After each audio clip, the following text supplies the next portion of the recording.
Assalamu alaikum wa rahmatullahi wa barakatuh. Bismillah walhamdulillah wa salatu wa salamu ala rasulillah wa ala alihi wa sahbihi wa man tabi' al-huda. Hope all of you are doing well. So we have a very interesting and enlightening topic today.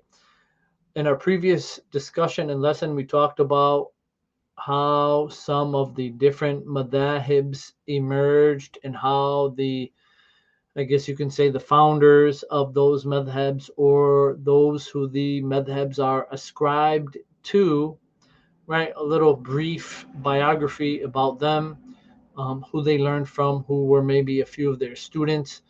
And today, bi'idhnillahi ta'ala, we want to talk about how the madhabs spread, how the schools of jurisprudence spread, and also the other schools of jurisprudence, of fiqh, of understanding the Quran and the Sunnah spread, and how some of them really disappeared or got emerged or merged into some of the other schools of thought. So in the era of the tabi'een, the era of the successors, there were several well-known schools of thought, not just the school of Abu Hanifa and Imam Malik and Imam Shafi and Imam Ahmad, because they weren't even there yet. They didn't emerge yet as schools of thought. Okay. And during the time of the Tabi'een, there were schools of such as the Imam Sufyan al-Thawri. He had a school of thought. As we mentioned, it was similar to that of Abu Hanifa, but Sufyan al-Thawri, his school of thought was more inclined towards hadith, athar, and narrations. We have Imam al-Awza'i, who emerged in Ash-Sham, Jordan, Syria, right? Some of Iraq, those regions, right? He was known to be, and for many years, the people of that time were following the madhab of Imam al-Awza'i. Then we have the great Imam al-Layth ibn Sa'ad al-Misri, who was in Egypt, who was one of the great Imams in Egypt. We have Abdullah ibn Mubarak, Ishaq ibn Rahawayah, and many other great scholars from amongst the Tabi'een who they had individual schools of thought, individual views and opinions, and I guess what you can say were considered schools of jurisprudence.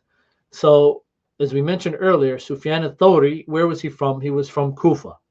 And his school of thought resembled that of Abu Hanifa, though Sufyan was more knowledgeable of hadith and athar than Abu Hanifa. And he was also more knowledgeable about the principles of how to distinguish between authentic hadith and weak ahadith. Okay, so Sufyan al-Thawri was more knowledgeable than Abu Hanifa in distinguishing between the authentic hadith and the inauthentic hadith. And also the difference between the fiqh of Sufyan al-Thawri and Abu Hanifa is that Abu Hanifa, many times, he would be more reliant upon qiyas, analogical reasoning, okay, while Sufyan al-Thawri would prefer using narrations from the Prophet Muhammad sallallahu companions, or even some from amongst the great, the large, knowledgeable tabi'een.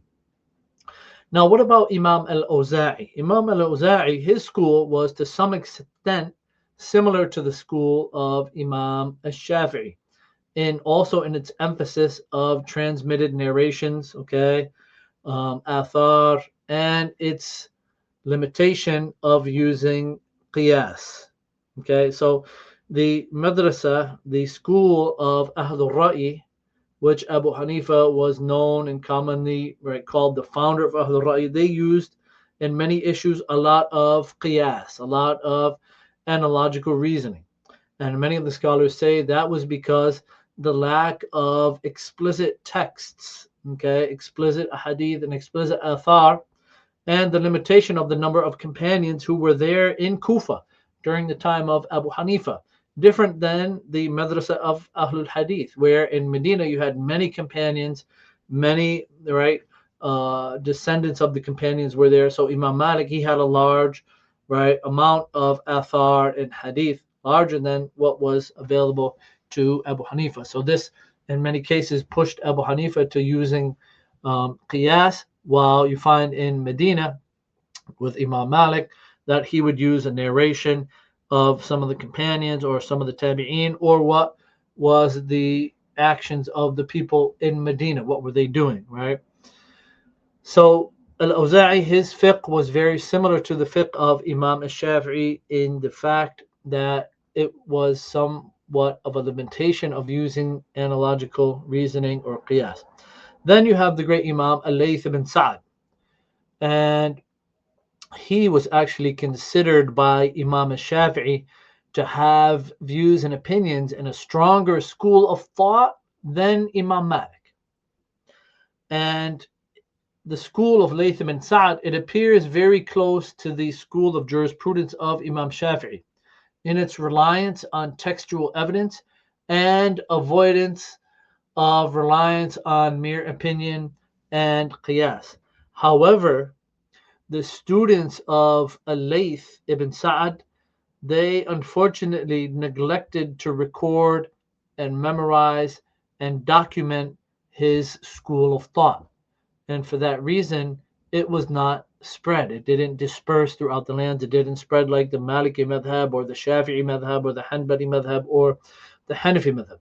And Imam Shafi'i, he said himself, he said, Al-Layth ibn Sa'd was more learned in jurisprudence than Imam Malik, except that his students didn't document his views and opinions.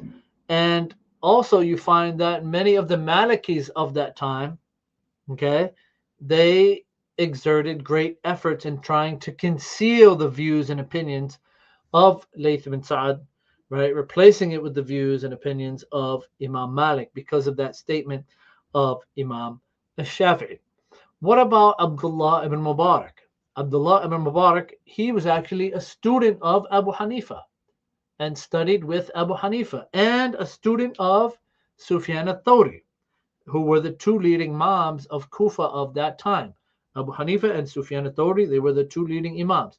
So his school of thought, it was a blend of the approaches of Ahlul Ra'i and Ahlul Hadith, the approaches of the scholars of Iraq, okay, Ahlul Ra'i, and the scholars of Hijaz, which were known to be the people of Hadith, okay, with a profound mastery of Hadith, knowing authentic Hadith from inauthentic Hadith and paying attention to authentic narrations.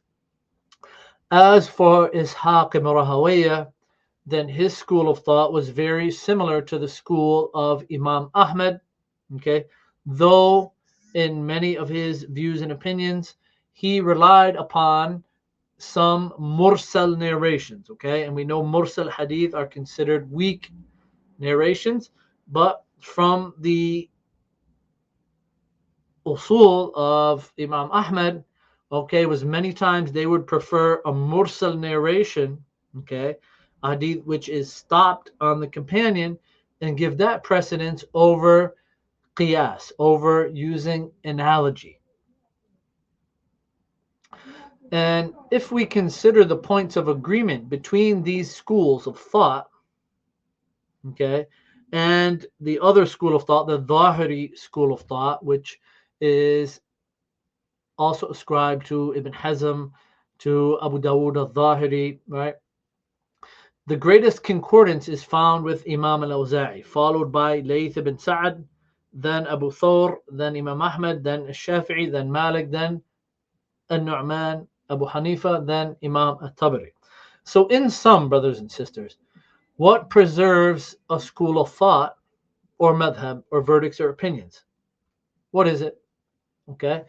That which preserves a certain school of thought, a certain school of jurisprudence, a madhab of verdicts and opinions, and views of certain teachers is the writing down and memorization, the documentation and recording of that madhab, of that teacher's views and opinions, are what safeguard and preserve a certain school of thought. And what is the thing that spreads the school of thought, spreads the opinions, spreads the books? It is the authority and the power in the government and the leaders and the governors who are in charge at that time. So the financial power, the economic power to print books, the logistics to distribute the books, okay, the salaries for the teachers in teaching the books. This is how many of the madhabs spread. So thus we find the four imams, they had their jurisprudence, views, and opinions documented by their students. And by this, their schools have been preserved to this day. The great student of Abu Hanifa, Muhammad ibn Hassan al-Shaybani, he recorded the views of his two teachers and companions, Abu Hanifa and Qadi Abu Yusuf, in several different works that we find within the Hanafi madhab. Imam Malik's legal opinions were compiled by some of his students, such as Ibn al-Qasim and others, and many of them are preserved in the Muwatta. Imam Shafi'i wrote his own school of thought himself, his usul, his qawa'id, okay, in Al-Risala and the book Al-Umm. And Imam Ahmad had many different opinions and views and issues, right? Most of which were collected by Al-Khalal and many others amongst his students, and you will find them in the books of Masail, the books of Masail of the madhab of Imam Ahmad. As for the schools of Al-Awza'i, Layth ibn Sa'ad, Sufyan al-Thawri, Ishaq ibn Rahawayh, and others amongst the mujtahid imams during the time of the Tabi'een, unfortunately, they were not served by documentation, and they were not documented and recorded by their students as the four popular madhabs were.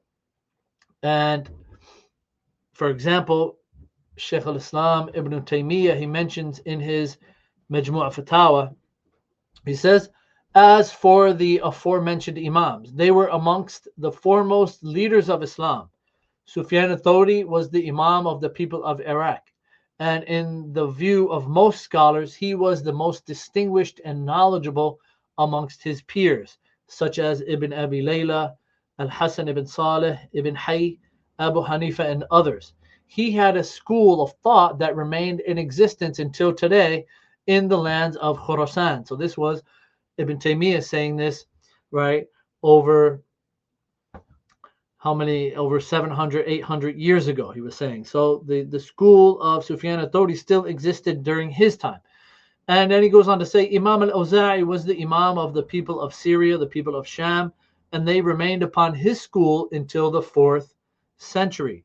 And the people of the Maghrib, especially Al-Andalus, okay, the Maghrib al-Arabi, Northern Africa, and also Muslim Spain, followed his school, followed the school of Imam al-Awza'i before the school of Imam Malik was introduced to them.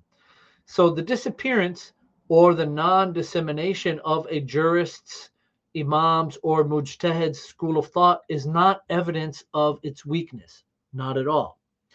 As Sufyan al-Thawri and Abdullah ibn Mubarak were far more learned in jurisprudence than Abu Hanifa, yet their jurisprudence did not spread as that of Abu Hanifa did.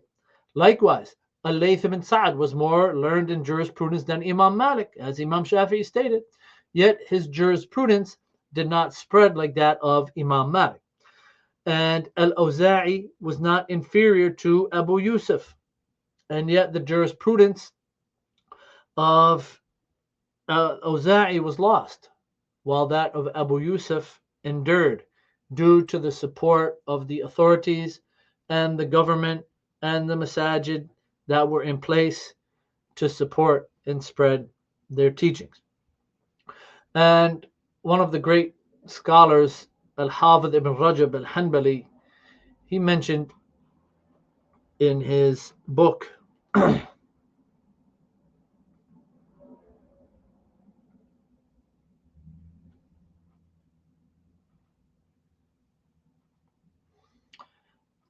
he said, in our time, it is incumbent to write down the words of the imams of the Salaf, who are to be emulated up to the time of Imam al-Shafi'i, Imam Ahmad, Ishaq ibn Rahawayh, and Abu Ubaid.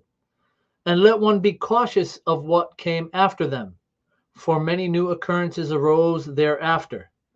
And among those who claimed affiliation with the Sunnah and Hadith, such as the Zahiris, and others were those who most severely opposed it, due to their isolation from the Imams and their singular interpretations, or due to adopting what the Imams before them had not adopted. And he mentioned this in his book,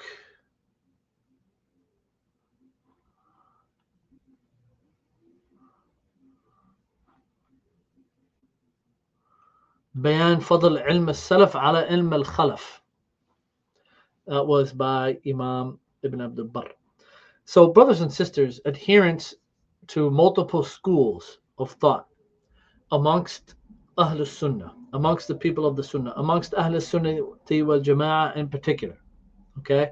The four schools of thought and others continued on until the caliphs of the Muslim lands established schools and universities and madaris, okay, based upon certain jurisprudence, schools of thought, and theological schools of thought, and restricted teaching to these schools of thought specifically. Likewise, the judiciary was confined to judges who ruled according to the verdicts of the four imams. And this situation continued until the governor al-Zahir al-Bibris, who held power and authority over Egypt during his time, and Sham and many of the other Muslim lands, he decreed the appointment of 4 judges in Egypt, 1 for each school. And this was in the year 663 after the Hijrah. And in the following year, he also established 4 judges in Syria as well, one, right, giving verdicts based on the Hanafi madhab, the Shafi'i madhab, the Maliki madhab, and the Hanbali madhab. And this arrangement persisted up until very close to our times today. So discord, dissension, and scheming against one another amongst the Muslims didn't appear except through fanaticism for the blind following and bigotry to some imams in their views and opinions. No schools of jurisprudence or intellectual factions or sects appeared across the centuries except through and because of blind following, bigotry, and group partisanship to certain individuals and certain schools of thought. Blind imitation and sectarian fanaticism and bigotry in the religion have grave evils and terrible consequences, as we previously talked about. The Qadariyah, which is a misguided sect and group. The Shia, which emerged, who are misguided. And the Khawarij, who are also misguided, only emerged. These were the 3 first sects that emerged, right, and left the main body of Muslims. How did they emerge? Why did they emerge? They only emerged through blind following, bigotry of their teachers, of their scholars, and abandonment of true Itibaa of the Prophet Muhammad sallallahu alaihi wasallam. And other theological schools of thought, such as the Mu'tazila, the Ash'aris, the Maturidis, and others, only arose and emerged by forsaking and abandoning Itibaa of the Prophet Muhammad sallallahu alaihi wasallam and Itibaa of revelation, and abandoning the understanding of the companions and embracing and following what was not binding upon them nor upon others, the weak and faulty views and opinions of their teachers. And unfortunately, among the factors of the decline of Muslim nations and the weakness of Muslims throughout the world and the backwardness that we find in many Muslim nations are only results of blind following, bigotry, and fanaticism for specific schools of thought and specific scholars and individuals, while disregarding other schools of thought and the other statements of scholars and other imams. So these 2 matters, unfortunately, have corrupted the minds of many people, erased the good judgment, erased their reasoning and understanding, and cast many communities into trials and misfortune, and left them unable to think correctly except through the intellects and views and opinions of other human beings, thus resembling sheep and cattle. And it is utterly astonishing, as we observe in reality, and as one of my teachers, Sheikh Wasiullah Abbas, may Allah preserve him, noted in his book Al-Itibaa, and he also mentioned it in his book about taqlid. He said the situation in affair of the followers of particular schools of jurisprudence or schools of thought and their bigoted zeal for blindly following their imams in subsidiary issues of fiqh or deen, while the imams themselves forbade them from blindly following them or others. Yet in true, the bigger fiqh, okay, the fiqh of creed, the understanding of creed, which is the fiqh al-akbar, which is the greater type of fiqh, then these bigoted followers of these madhahibs oppose their four imams that they follow. Most of the followers of these madhabs oppose the very imams to who they claimed affiliation and now follow the Ash'ari school of thought and creed, except for Imam Ahmad, for they remained a symbol of the sound Salafi creed throughout the centuries, save for a few amongst them. As for the other schools of thought, the Hanafi school of thought, the Maliki school of thought, the Shafi'i school of thought, most of their followers were not upon the way of the Salaf in creed. Among them were a few who adhered to the Salafi creed after the spread of the schools in the 4th century. But before that, it appears that the followers of all the Imams were upon the creed of the companions of our righteous predecessors and of Sheikh Wasiullah's comment. So that was actually mentioned in Sheikh Wasiullah's book Al-Itibaa wa Usul Fiqh al-Salaf, which we are actually making these lectures, inshallah, based upon. Furthermore, Shaykh al-Islam Ibn Taymiyyah, very beautiful statement. I think we may have mentioned this earlier. He mentions this in Al-Fatwa al-Kubra. He goes on to say, I'm going to read it in Arabic and I'm translating it into English. وَهَذَا لأن الأئمة قد انتسب إليهم في الفروع توائف من أهل البدع والأهواء المخالفين لهم في الأصول مع براءة الأئمة من أولئك الأتباع، وهذا مشهور، فكان في ذلك الوقت قد انتسب كثير من الجهمية والقدرية من المعتزلة وغيرهم إلى مذهب أبي حنيفة في فروع، ما أنه وأصحابه كانوا من أبرأ الناس من مذاهب المعتزلة، وكلامهم في ذلك مشهور، حتى قال أبو حنيفة لعن الله عمرو بن عبيد هو فتح على الناس الكلام في هذا، وما زال الفقهاء من أصحابه ينابذون المعتزلة وغيرهم من أهل الأهواء، وقد كان بشر بن غياث المريسي رأس الجهمية وأحمد بن أبي دؤاد وداود القاضي القضاء ونظراءه من الجهمية المعتزلة وغيرهم قبلهم وبعدهم ينتسبون في الفروع إلى مذهب أبي حنيفة، وهم الذين أوقدوا نار الحرب حتى جرت في الإسلام المحنة المشهورة على تعطيل الصفات والقول بخلق القرآن. انتهى كلامه رحمه الله. Shaykh al-Islam Ibn Taymiyyah, he says, this is because sects from amongst the innovators and people of desires who opposed the imams in foundational matters ascribed themselves to these imams and their madhabs in subsidiary issues of fiqh, despite the imams being innocent and free of those followers. And this is well known.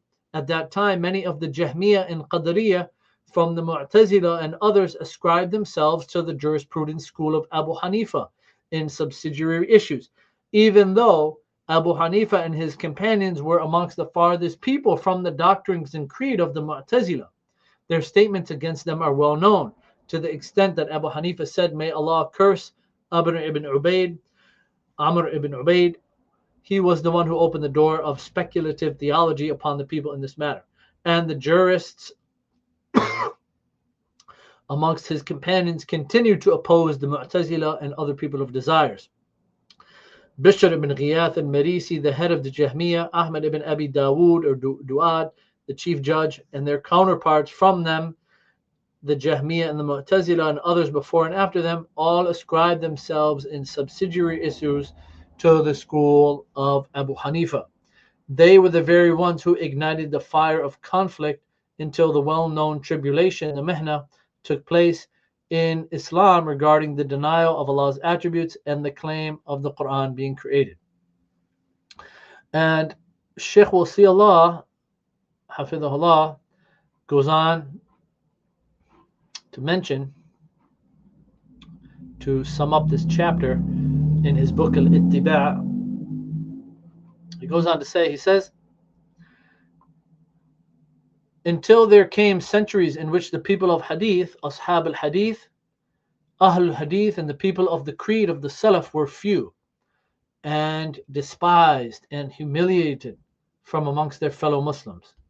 Sectarian fanaticism in creed and jurisprudence reached such an extent that those upon the true creed of the Salaf, that of the Prophet and his companions, Ahl Sunnati wal Jama'ah, were prohibited from openly declaring it.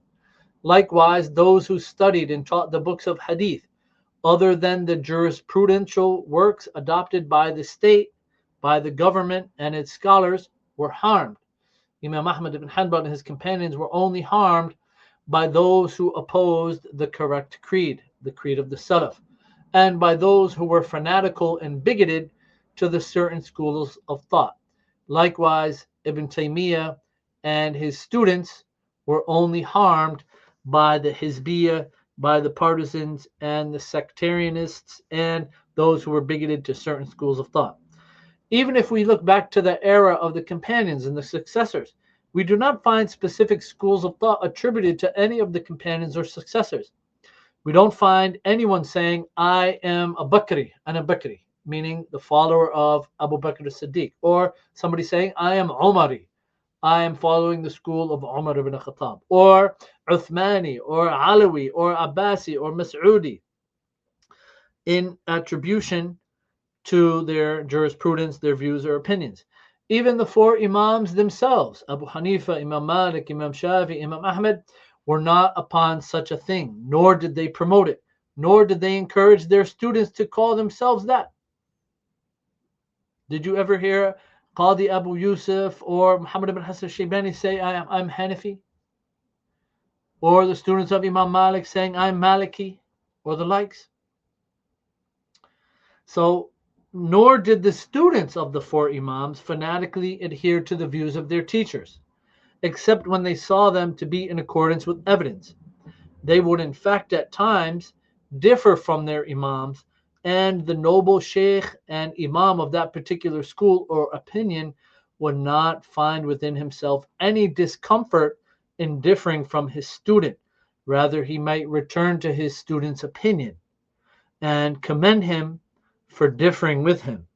And we ask Allah to enable us to find great scholars who do that with their students today. And may Allah make us from amongst those who do that with their students, who actually appreciate when their students bring up, right, an issue which they differ with their teacher with, and discuss it with them, and go over it with them, and break it down for them. May Allah guide us and bless us. So that brings us to a very this brings up now, right, some very important issues, okay, and some very important questions that many may be asking. Is it permissible to study a madhab? First and foremost, is it permissible to learn and follow one particular madhab and leave all the other madhabs? And then, when is blind following a particular madhab permissible, and who is it permissible for? Then, what is the difference between a tamadhab, okay, to study or ascribe oneself to a madhab, and a ta'assub to a madhab, okay, a tamadhab li madhab and a ta'assub li madhab, or a ta'abbud li madhab. Okay, so there's a difference between التمذهب or التمذهب and التعبد بالمذهب. So hopefully we can talk about that in our upcoming talk. Okay, so what is the difference between adhering to and following the madhab and then worshiping Allah based upon the madhab? Meaning based upon the views and opinions of the scholars of that madhab that don't have clear-cut, sound proofs and evidences to back them up. So in our next talk, we're going to talk about that and go into some detail. May Allah bless all of you. Jazakumullahu khairan wa barakallahu feek. Assalamu alaikum wa rahmatullahi wa barakatuh.